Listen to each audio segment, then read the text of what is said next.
En la guerra, la matemática es brutal y predecible. Las probabilidades de supervivencia se calculan con la fría precisión de una hoja de cálculo.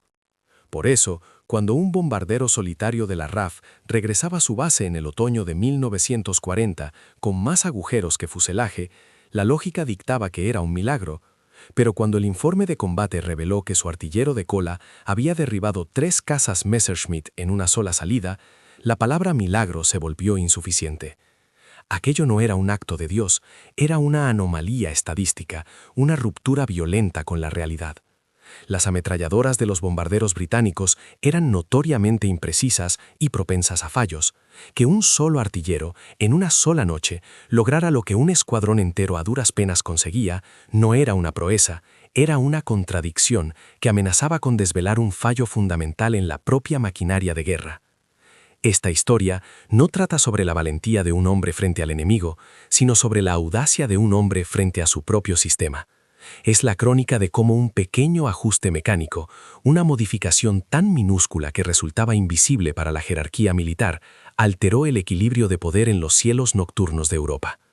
Al final de este relato, comprenderás que la mayor resistencia a la innovación no proviene del enemigo, sino de la burocracia que se niega a admitir sus propios errores. Descubrirás el principio oculto que demuestra cómo la experiencia empírica de un solo individuo puede, en ocasiones, superar décadas de doctrina teórica, y cómo la desobediencia, cuando nace de la competencia, puede convertirse en el acto de lealtad más puro. La base aérea de Markham, en Norfolk, no era un lugar para héroes, sino para supervivientes. El otoño de 1940 la había cubierto con un manto perpetuo de niebla y lluvia helada, transformando las pistas de hierba en lodazales. Los mecánicos trabajaban a la intemperie, con los nudillos ensangrentados por el frío, intentando mantener los bombarderos Wellington en condiciones de vuelo bajo la amenaza constante de las sirenas antiaéreas. La atmósfera era una mezcla de agotamiento, olor a combustible y el sabor metálico del miedo.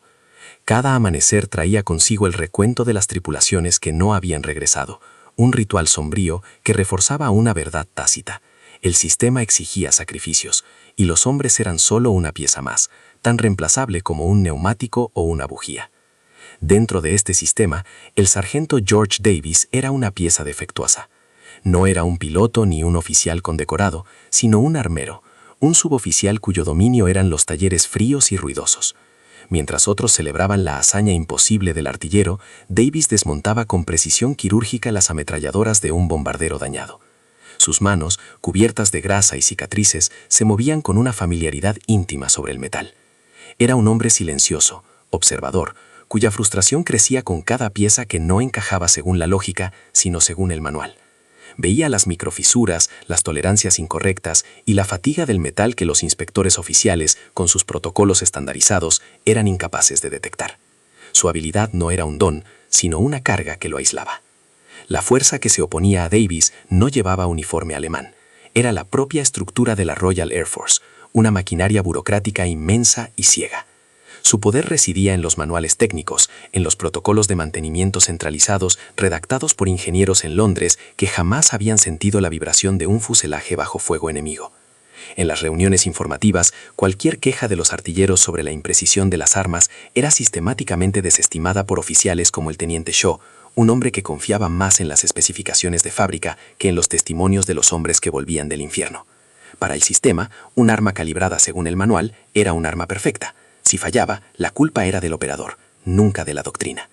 El conflicto latente se convirtió en una herida abierta la noche en que el bombardero Vagabond no regresó. La tripulación estaba formada por hombres con los que Davis había compartido cigarrillos y silencios apenas unas horas antes. La noticia llegó fragmentada, fría, oficial, derribado sobre el Canal de la Mancha por un caza nocturno. Solo hubo un superviviente, el artillero de cola, rescatado del mar con quemaduras graves. En la enfermería de la base, con el olor antiséptico flotando en el aire, el joven agarró la muñeca de Davis y su voz fue un susurro roto por el dolor y la rabia. Las armas, George. Se congelaron. Apreté el gatillo y no pasó nada. Absolutamente nada. La abstracción de un fallo técnico se había materializado en la muerte de sus amigos. Esa palabra, nada, resonó en la mente de Davis con la fuerza de una detonación. Caminó de vuelta a su taller bajo un cielo sin estrellas, sintiendo el peso de cada vida que dependía de su trabajo. Frente a él, las hileras de ametralladoras Browning, limpias, aceitadas y calibradas según las especificaciones del Ministerio del Aire, ya no parecían instrumentos de guerra, sino monumentos a la ignorancia burocrática. El conflicto interno que lo atormentaba alcanzó un punto de no retorno. Podía seguir el protocolo, obedecer las órdenes y continuar enviando a hombres al cielo con armas que él sabía defectuosas, o podía desobedecer, arriesgarse a una corte marcial y al deshonor, para darles una oportunidad real de sobrevivir. La lealtad al sistema se enfrentaba a la lealtad a los hombres. La decisión de Davis no fue un arrebato, sino la consecuencia inevitable de un sistema construido sobre una peligrosa falacia. En el otoño de 1940, la Royal Air Force operaba bajo la doctrina de la estandarización masiva.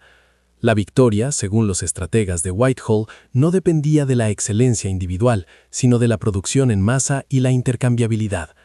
Cada pieza, cada tornillo, cada ametralladora Browning debía ser idéntica, calibrada según un manual técnico universal. La lógica era simple. Si cada componente era predecible, el sistema en su conjunto sería fiable.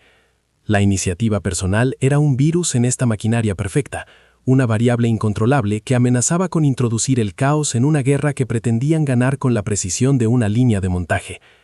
Esta filosofía se materializaba en un conjunto de reglas inflexibles que descendían desde el Ministerio del Aire hasta el último rincón de la base de Marham. Los manuales de mantenimiento eran sagrados, redactados por ingenieros que calculaban la dispersión del fuego en polígonos de tiro estériles, a nivel del mar y con temperatura controlada. La cadena de mando era absoluta. Un sargento armero no cuestionaba las especificaciones técnicas de un oficial de ingeniería. Hacerlo era insubordinación. Modificar un arma sin autorización era un delito tipificado en el Código de Justicia Militar, un acto que lindaba con el sabotaje. En tiempos de guerra, la desobediencia no era una opción, era una sentencia que podía terminar en una corte marcial y una celda. Pero más allá de las leyes escritas, existía una presión cultural aún más poderosa. En los comedores y barracones, los hombres se quejaban en voz baja, maldecían la fiabilidad de sus motores o la precisión de sus armas, pero la frustración siempre moría allí. El código no escrito dictaba que la lealtad a la tripulación implicaba no ponerla en riesgo con experimentos personales. Un hombre que se creía más listo que el sistema era visto con recelo, un peligroso sabelotodo que podía atraer la atención no deseada de los oficiales. El conformismo no era cobardía, sino una estrategia de supervivencia en un entorno donde la confianza mutua era el único blindaje real contra la muerte que esperaba en los cielos de Alemania. El poder real no residía en los pilotos ni en los comandantes de escuadrón, sino en una burocracia anónima y distante en Londres. El mando de bombarderos y los departamentos de ingeniería del Ministerio del Aire eran los verdaderos soberanos de esta guerra técnica. Su autoridad se basaba en el control de la información y en una fe ciega en los datos de laboratorio. Desacreditaban sistemáticamente los informes de combate que contradecían sus conclusiones teóricas, atribuyéndolos al estrés o al error del operador. El sistema se autoprotegía, perpetuando una doctrina que, aunque costosa en vidas, mantenía intacta la ilusión de control y la autoridad de quienes la habían diseñado desde la seguridad de sus despachos. Así se mantenía un frágil y sangriento equilibrio. El sistema, a pesar de sus evidentes fallos, funcionaba lo suficiente como para justificar su propia existencia. Los bombarderos despegaban, algunos alcanzaban sus objetivos y otros regresaban. Las pérdidas, aunque terribles, se enmarcaban dentro de las proyecciones estadísticas. La narrativa oficial, repetida en cada briefing matutino, era que la guerra se ganaría por desgaste, superando al enemigo en número. La posibilidad de que una solución decisiva no estuviera en construir más aviones, sino en un ajuste mecánico de unos pocos milímetros en cada arma, era una idea tan helética que resultaba simplemente inconcebible para la mentalidad jerárquica de la RAF. Aquí yacía la primera fragilidad invisible del sistema, su completa desconexión con la realidad física del combate aéreo. Un arma calibrada a la perfección en un taller en tierra se transformaba en un instrumento impredecible a 20.000 pies de altura. Las brutales vibraciones del fuselaje, la torsión del metal durante las maniobras evasivas y, sobre todo, el frío extremo de la noche alteraban las tolerancias mecánicas. El aceite lubricante se espesaba hasta convertirse en una pasta, los mecanismos de alimentación se volvían perezosos y la precisión teórica del manual se convertía en una dispersión errática de proyectiles que pasaban inofensivamente a metros del enemigo. Esta ceguera operativa era un defecto estructural. El sistema de la RAF había sido diseñado para transmitir órdenes de arriba hacia abajo, pero carecía de canales efectivos para que la experiencia crítica del campo de batalla fluyera de abajo hacia arriba. Los informes de los artilleros, la fuente de datos más valiosa sobre el rendimiento real del armamento, eran tratados como anécdotas subjetivas, no como evidencia empírica. Se acumulaban en archivos polvorientos, ignorados por una estructura que confiaba más en sus propias suposiciones teóricas que en el testimonio de los hombres que sobrevivían al infierno noche tras noche. La creencia de que estandarizado era sinónimo de optimizado era un dogma incuestionable. La consecuencia era una peligrosa arrogancia institucional. La idea de que un suboficial sin formación universitaria en ingeniería pudiera haber detectado un fallo fundamental que había pasado desapercibido para todo el cuerpo de diseño y pruebas del Ministerio del Aire era considerada absurda. Se percibía no como una posible revelación, sino como un acto de ego desmedido. El sistema no estaba diseñado para aceptar que la experiencia práctica y la observación directa de un mecánico en la línea del frente pudieran tener más valor que décadas de doctrina teórica y pruebas de laboratorio. La máquina de guerra era demasiado grande para admitir un error tan pequeño y a la vez tan fundamental. En última instancia, la mayor fortaleza del sistema era también su vulnerabilidad más profunda. Su coherencia y poder se basaban en la obediencia ciega de sus componentes humanos. Al suprimir la iniciativa y la adaptación individual en el punto de contacto con el enemigo, la RAF había creado una organización formidable para ejecutar un plan preestablecido, pero trágicamente incapaz de corregir su rumbo cuando ese plan estaba equivocado. El sistema no podía aprender en tiempo real. Dependía por completo de que hombres como George Davis siguieran las reglas, incluso cuando sabían, con la certeza que solo da la experiencia, que esas reglas los estaban enviando a la muerte. George Davis no había nacido para la guerra. Creció en Birmingham, en el silencio polvoriento de un taller de relojería, donde su padre le enseñó a respetar la lógica de los engranajes y la honestidad del metal bien trabajado. El mundo de Davis era uno de tolerancias medidas en micras, donde cada pieza tenía un propósito exacto y la belleza residía en la función perfecta. La guerra lo arrancó de ese universo de precisión y lo arrojó a un mundo de producción en masa, de soluciones toscas y de una brutal indiferencia por el detalle. Para él, una ametralladora que se encasquillaba no era un simple fallo, era una ofensa moral, una mentira mecánica que costaba vidas humanas. Su principal defecto, a los ojos de sus superiores, era una incapacidad patológica para aceptar el suficientemente bueno. Era un hombre callado, casi sombrío, que prefería la compañía de las máquinas a la de los hombres, porque las máquinas no mentían. Mientras otros sargentos socializaban en el comedor, Davis permanecía en el taller hasta tarde, desmontando y volviendo a montar armas que ya habían pasado la inspección oficial. Su insistencia en la perfección era vista no como diligencia, sino como una forma de insubordinación silenciosa, un desafío implícito a la autoridad del manual. No buscaba la gloria ni el reconocimiento. Buscaba una coherencia que el caos de la guerra y la burocracia militar le negaban constantemente. La habilidad que lo diferenciaba era casi táctil, una forma de diagnóstico mecánico que bordeaba la intuición. Podía deslizar sus dedos callosos por el cajón de mecanismos de una Browning y sentir, más que ver, las minúsculas deformaciones causadas por el estrés del metal a temperaturas bajo cero. Detectaba la fatiga en un muelle que para cualquier otro parecería nuevo. Esta sensibilidad no provenía de los manuales de la RAF, sino de miles de horas escuchando el lenguaje de las máquinas. Era un conocimiento empírico, profundo e intransferible, que lo situaba en un plano de comprensión completamente distinto al de los ingenieros que diseñaban esas mismas armas desde la estéril seguridad de un laboratorio en Londres. El conflicto interno de Davis se cristalizó en los rostros de los jóvenes artilleros que veía partir cada noche. Eran apenas muchachos, enviados a 20.000 pies de altura para enfrentarse a cazas enemigos con armas en las que él ya no confiaba. Cada vez que firmaba un informe de mantenimiento declarando un arma apta para el servicio, según el protocolo, sentía el peso de una complicidad insoportable. La lealtad que le exigía el uniforme, una lealtad a la cadena de mando y a los procedimientos estandarizados, chocaba frontalmente con una lealtad más fundamental: la responsabilidad de darle a esos hombres una oportunidad real de volver a casa. Era una elección entre ser un buen soldado o ser un buen hombre. El primer choque directo con el sistema fue tan predecible como desalentador. Armado con sus observaciones y un muelle visiblemente deformado por el frío, Davis solicitó una reunión con el teniente Shaw, el oficial de ingeniería de la base. Shaw, un hombre cuya carrera dependía de la aplicación rigurosa de los reglamentos, escuchó con una paciencia condescendiente. Desmestizó la evidencia física de Davis como una anomalía aislada, y le recordó que las especificaciones del Ministerio del Aire se basaban en pruebas exhaustivas. La conversación terminó con una advertencia velada. Su trabajo, sargento, es seguir los manuales, no reescribirlos. No vuelva a hacerme perder el tiempo con sus teorías. Esa negativa no aplacó a Davis. Solidificó su convicción. La burocracia no era simplemente lenta o ineficiente. Era un sistema cerrado, incapaz de procesar información que contradijera su propia doctrina. Comprendió que el sistema no estaba diseñado para proteger a los hombres, sino para protegerse a sí mismo de la responsabilidad. La culpa de un fallo siempre recaería en el eslabón más bajo, el operador. A partir de ese momento, su lucha interna se transformó. Ya no se trataba de convencer a sus superiores, sino de encontrar una manera de sortearlos. La obediencia se había convertido en una forma de negligencia, y la desobediencia en un imperativo moral para evitar más muertes inútiles. Su aislamiento creció en proporción a su certeza. Los otros mecánicos, aunque compartían en privado sus frustraciones, mantenían una distancia prudente. Davis se convirtió en el obseso de las Browning, el hombre que veía problemas donde nadie más se atrevía a mirar.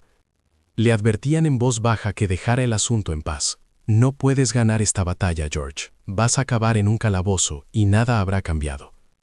Esta presión de sus iguales era casi más difícil de soportar que el desdén de los oficiales.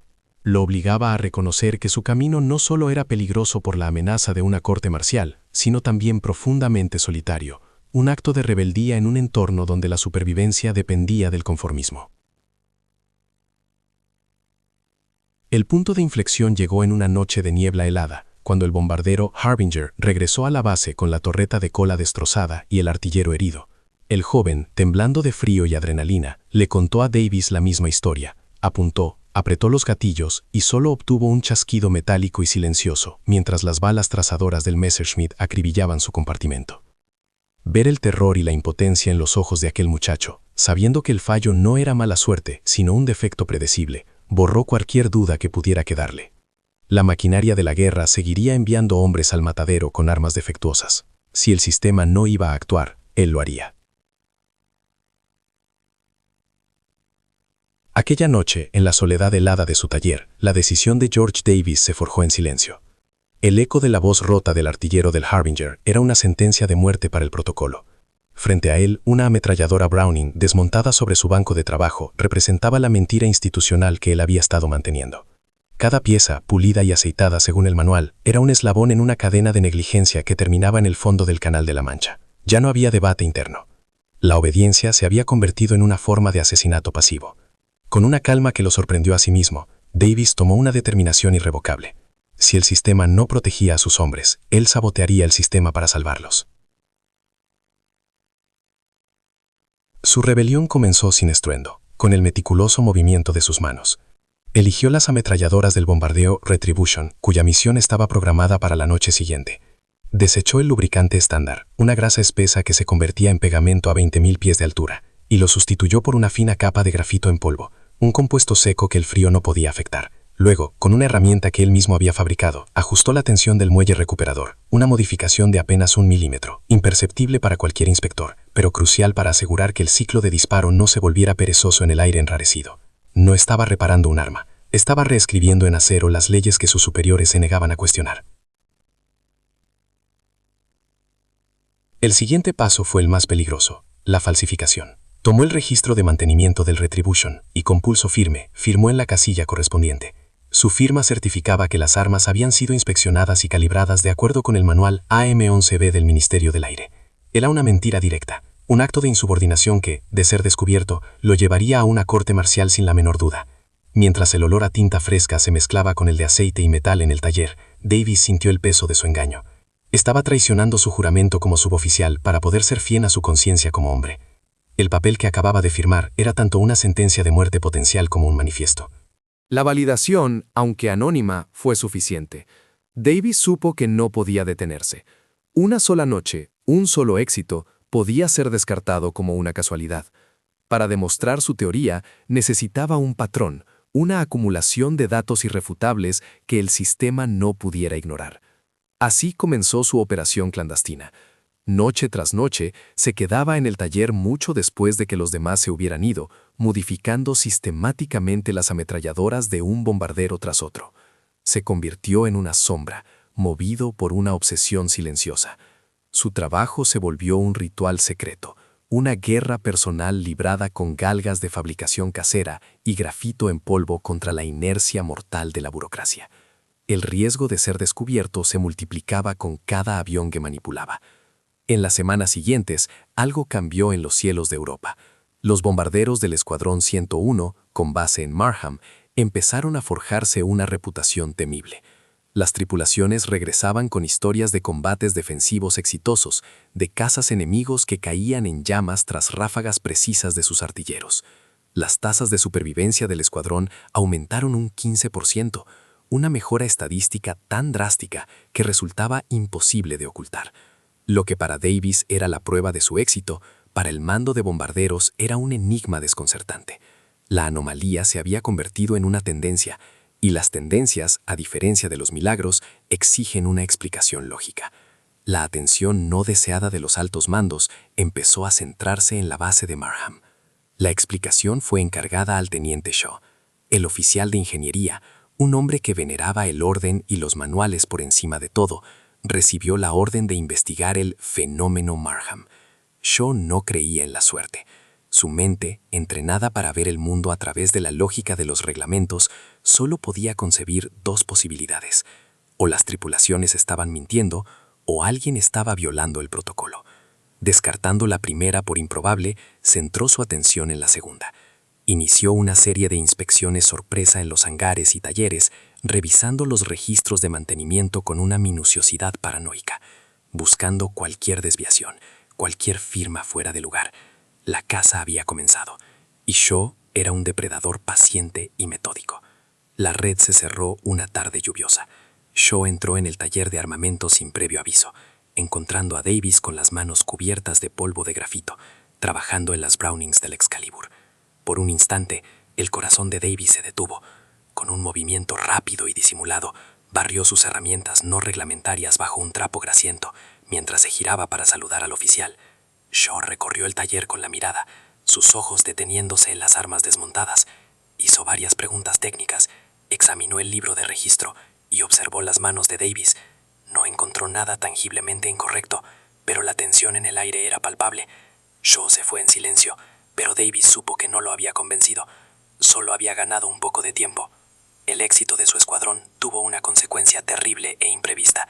El mando de bombarderos, impresionado por la inexplicable eficacia defensiva de la unidad, la seleccionó para liderar la próxima gran ofensiva, un ataque a plena luz del día sobre los astilleros de submarinos de Kiel, uno de los objetivos más defendidos de toda Alemania. La lógica del mando era brutalmente simple: enviar a sus mejores hombres, a sus tripulaciones afortunadas, a la misión más peligrosa. Davis sintió un frío glacial al escuchar la noticia. Su intento de proteger a los hombres los había convertido en la punta de lanza, en un sacrificio glorioso. Se enfrentaba a una elección imposible: revelar su secreto, enfrentarse a la corte marcial y ver sus modificaciones revertidas, o guardar silencio y rezar porque su trabajo fuera suficiente. La noticia del ataque a Kiel cayó sobre Davis con el peso de una losa de granito. La ironía era tan brutal que rozaba la demencia. Su éxito clandestino, su intento de proteger a sus hombres, se había convertido en la soga con la que el alto mando los iba a ahorcar. El mando de bombarderos, ciego a la causa, solo veía el efecto: un escuadrón afortunado con una tasa de supervivencia anómala. Y en la lógica despiadada de la guerra, las anomalías no se estudian, se explotan. Lo que él había construido como un escudo, la jerarquía ahora lo utilizaba como una lanza, apuntando directamente al corazón de las defensas alemanas. Cada vida que había salvado en las últimas semanas ahora parecía simplemente un préstamo, que estaba a punto de ser reclamado con intereses devastadores. El conflicto interno lo desgarró. La opción más segura, la más militar, era confesar. Podía ir al despacho del teniente Shaw, presentar sus modificaciones y explicar su razonamiento. El resultado era predecible: la incredulidad helada de Shaw, seguida de su desprecio y la inevitable acusación de insubordinación y sabotaje. Se enfrentaría a un tribunal marcial, al deshonor, a la prisión. La misión a Kiel sería probablemente pospuesta o reasignada, pero a un coste terrible. Sus modificaciones serían revertidas de inmediato en toda la base. La maquinaria burocrática se reafirmaría en su infalibilidad y los artilleros volverían a ser enviados al cielo con armas que él sabía que fallarían. Salvaría su conciencia del peso de Kiel, pero condenaría a innumerables tripulaciones en el futuro. La alternativa era un abismo de silencio y fe. Podía no decir nada, confiar en su trabajo y permitir que el escuadrón volara hacia Kiel con sus armas heréticas. Era una apuesta de su habilidad y su grafito en polvo contra la totalidad de la Luftwaffe a plena luz del día. Si su modificación funcionaba bajo esa presión extrema, si los hombres regresaban, su teoría quedaría validada de una forma que ni 1000 informes podrían lograr. Pero si fallaba, si los bombarderos eran masacrados como corderos en el cielo alemán, la sangre de cada uno de esos hombres estaría en sus manos. No sería culpa del sistema ni de la mala suerte, sería su culpa, por su arrogancia, por creer que un mecánico podía ser más listo que toda la Royal Air Force. El peso de esa posibilidad era casi insoportable.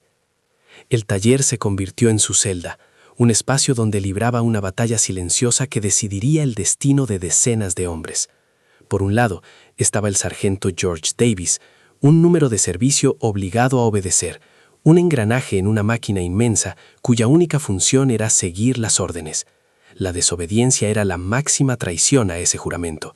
Por otro, estaba George, el hijo del relojero, para quien una máquina imperfecta era una mentira y una herramienta que fallaba en manos de un hombre era una ofensa moral.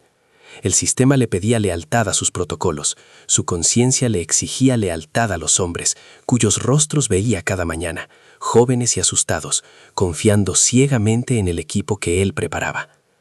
La decisión se forjó en la colisión de esas dos identidades. Davis comprendió que la lógica del sistema y su lógica personal eran incompatibles. El sistema veía a los hombres como recursos prescindibles, él los veía como vidas irreemplazables. El sistema confiaba en la teoría, él confiaba en la evidencia táctil del metal y el aceite congelado. En la quietud de la noche, rodeado de sus herramientas, tomó la elección más contraintuitiva de todas. No buscaría la absolución de sus superiores, no se escondería tras el protocolo. Decidió no confiar en los hombres que leían mapas en Londres, sino en el acero que sentía bajo sus dedos y en el principio mecánico que había descubierto. No era una elección de estrategia, sino de fe en su propia verdad. No se limitó a guardar silencio, se entregó a su herejía con una devoción febril. Esa noche, mientras los demás dormían, Davis trabajó sin descanso. No solo revisó las armas del escuadrón de Kiel, las perfeccionó.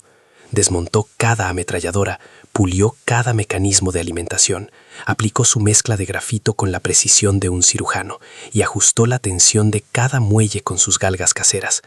Cada arma se convirtió en un testamento personal, una declaración de guerra silenciosa contra la burocracia. Estaba yendo más allá de la desobediencia, estaba asumiendo la responsabilidad total. Si sus hombres iban a volar hacia el infierno, lo harían armados no con el reglamento de la RAF, sino con la máxima expresión de su artesanía y su convicción.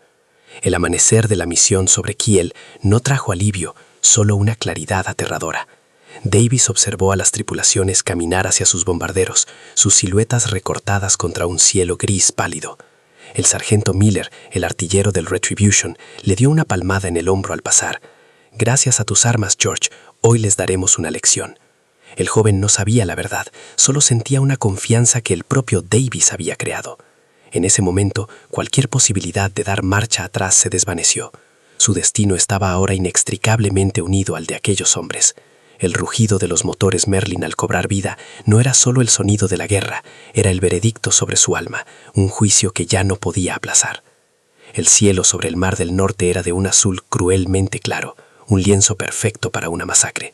La formación del Escuadrón 101, 18 bombarderos Wellington volando en una disciplina impecable, parecía una procesión fúnebre avanzando hacia su propio entierro. Abajo, en la sala de radio de Markham, George Davis escuchaba la estática, cada crepitar un latido de su propio corazón aterrador.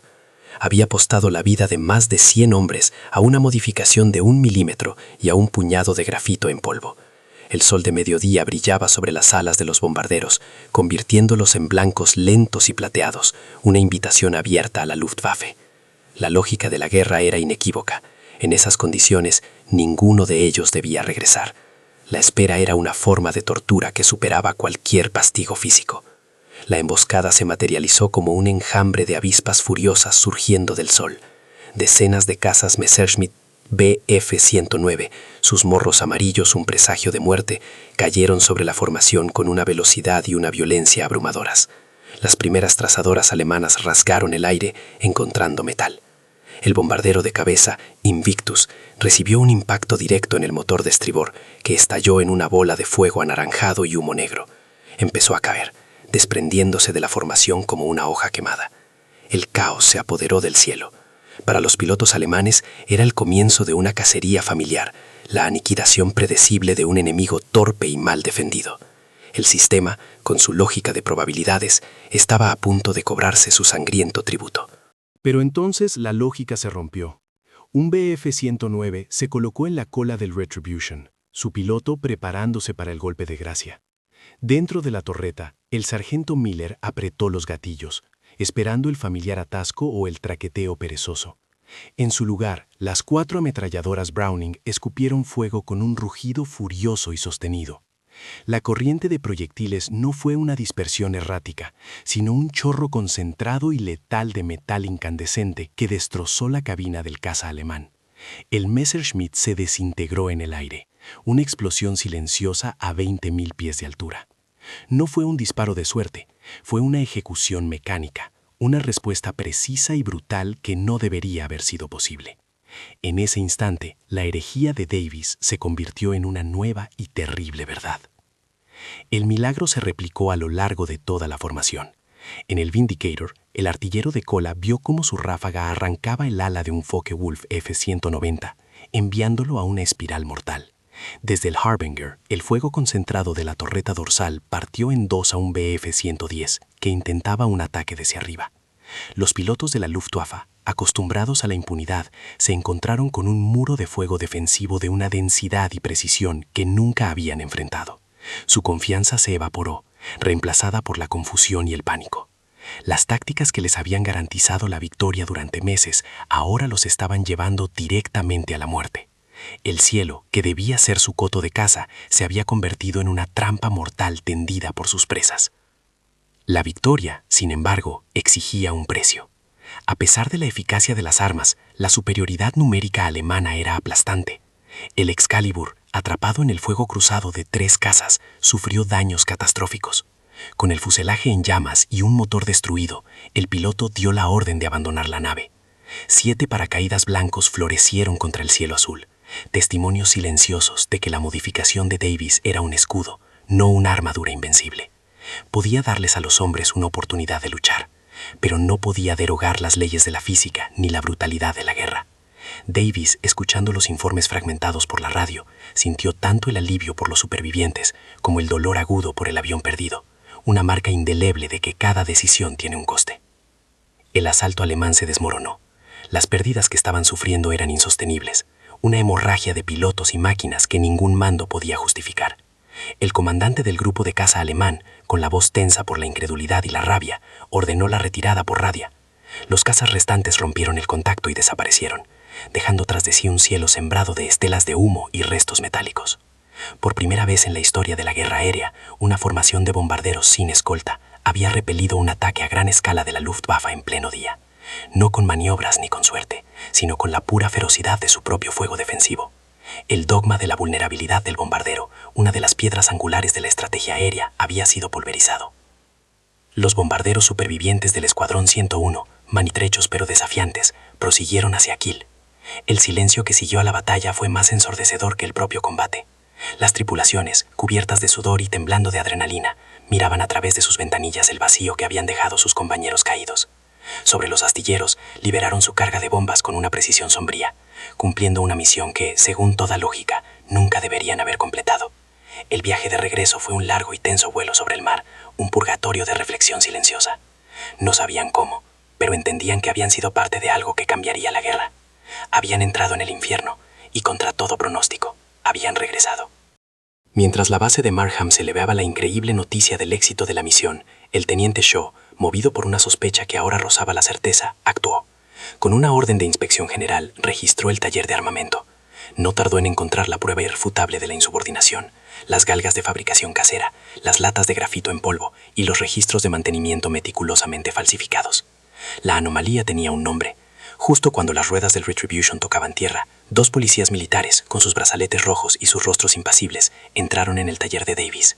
«Sargento George Davis, acompáñenos, por favor». No hubo sorpresa en la mirada de Davis, solo una resignación tranquila. Su guerra personal había terminado. Lo escoltaron a través del aeródromo, esposado. Mientras caminaba, los bombarderos supervivientes aparcaban en sus puestos y las tripulaciones comenzaban a desembarcar. Estaban exhaustos, cubiertos de hollín, pero sus ojos brillaban con la luz de los que han visto la muerte de cerca y han sobrevivido. El sargento Miller, bajando de su torreta, vio a Davis y a sus captores. Sus miradas se cruzaron por encima del rugido de los motores. En los ojos del joven artillero, la confusión dio paso a una comprensión repentina y profunda. Él y los otros hombres que observaban en silencio empezaron a entender. Davis había perdido su carrera y su libertad, pero al ver los rostros de los hombres que había traído a casa, supo que había ganado. El juicio de George Davis fue un procedimiento rápido y aséptico, una demostración perfecta del sistema protegiéndose a sí mismo. La Fiscalía, dirigido por un oficial del Cuerpo Jurídico Militar, presentó un caso irrefutable: modificación no autorizada de equipo militar, falsificación de registros oficiales e insubordinación grave. El teniente Shaw testificó con una precisión gélida, presentando el polvo de grafito y las galgas caseras como pruebas de la acción de un elemento peligroso e incontrolado. El fenómeno de Markham se atribuyó oficialmente a una moral excepcionalmente alta de las tripulaciones y a una anomalía estadística. El Consejo de Guerra declaró a Davis culpable de todos los cargos, sentenciándolo a prisión militar. Sus acciones no se enmarcaron como una innovación, sino como una apuesta temeraria que puso en peligro las mismas vidas que afirmaba querer salvar. Pero los datos son obstinados. Mientras Davis cumplía su condena en una celda militar, el fenómeno de Markham se desvaneció tan rápido como había aparecido. La proporción de victorias y pérdidas del escuadrón se desplomó de nuevo a la sombría media de la RAF. Las ametralladoras recién instaladas, calibradas según el reglamento, volvieron a fallar en las gélidas alturas sobre Alemania. Los informes de los artilleros, antes llenos de relatos de una precisión increíble, regresaron a la familiar letanía de atascos y congelaciones. El mando de bombarderos, enfrentado a esta cruda reversión, ya no podía descartar el pico de rendimiento como una simple casualidad. La anomalía, que había sido convenientemente archivada, ahora gritaba desde las páginas de los informes operativos. El sistema, en su intento de restaurar el orden, había demostrado inadvertidamente la tesis de Davis. La presión para reevaluar la situación no vino desde arriba, sino desde abajo. Los artilleros supervivientes de la incursión de Kiel, liderados por el sargento Miller, iniciaron una campaña silenciosa pero persistente. Hablaron con sus jefes de escuadrón, quienes a su vez hablaron con los comandantes de la base. No hablaban de insubordinación, sino de supervivencia. Describían la sensación de las armas, el fuego suave e ininterrumpido, la pura confianza que les infundía. Esta evidencia anecdótica, ahora respaldada por los datos duros de las nuevas pérdidas, finalmente llegó a oídos de unos pocos ingenieros pragmáticos en el Ministerio del Aire. Se inició una investigación discreta y no oficial. Replicaron las modificaciones de Davis en una cámara de simulación de gran altitud, sometiendo las Browning a un frío y a una vibración extremos. Los resultados fueron innegables y humillantes. La Royal Air Force no podía admitir su error abiertamente. Hacerlo socavaría la cadena de mando sobre la que se construía todo el esfuerzo de guerra. Así que el sistema hizo lo que hacen todas las grandes burocracias. Se apropió de la innovación y reescribió la historia. Una directiva técnica anónima, la enmienda 7B al manual AM-11B, se distribuyó discretamente a todas las bases de bombarderos. Ordenaba el uso de un nuevo lubricante de baja temperatura con base de grafito y especificaba un ajuste de tensión revisado para el muelle recuperador en condiciones árticas. Los cambios se presentaron como el resultado de una investigación interna del propio Departamento de Ingeniería del Ministerio. El nombre de George Davis no se mencionó jamás. Su acto de rebelión fue absorbido por el protocolo, su herejía transformada en la nueva ortodoxia. George Davis fue liberado de la prisión militar tras cumplir 6 meses de su condena, su sentencia anulada por un tecnicismo. No fue celebrado como un héroe, ni readmitido como armero. En su lugar, recibió una baja honorable y fue transferido a un puesto civil en una remota fábrica de aviones en Escocia, un hombre oficialmente borrado de la narrativa que él mismo había alterado. Su verdadera validación no provino de medallas o ascensos, sino de las cartas que recibió años después de la guerra de los hombres a cuyas vidas había salvado. Le contaban misiones sobre Berlín y el Ruhr, noches en las que regresaron solo porque sus armas no fallaron. Ellos lo sabían, y eso fue suficiente para él. Había desafiado al sistema no por la gloria, sino por ellos. Esta historia revela una verdad fundamental sobre el progreso y la resistencia. Demuestra que el mayor obstáculo para la innovación no es el enemigo, sino la inercia de los sistemas que creamos para protegernos. Estos sistemas, construidos sobre la lógica y el protocolo, se vuelven rígidos y ciegos a las realidades que deben gestionar. La verdadera lealtad, por tanto, no siempre es la obediencia a las reglas, sino la lealtad al propósito que hay detrás de ellas. La lección de George Davis es universal. A veces el acto más profundo de lealtad es un acto de desobediencia calculada.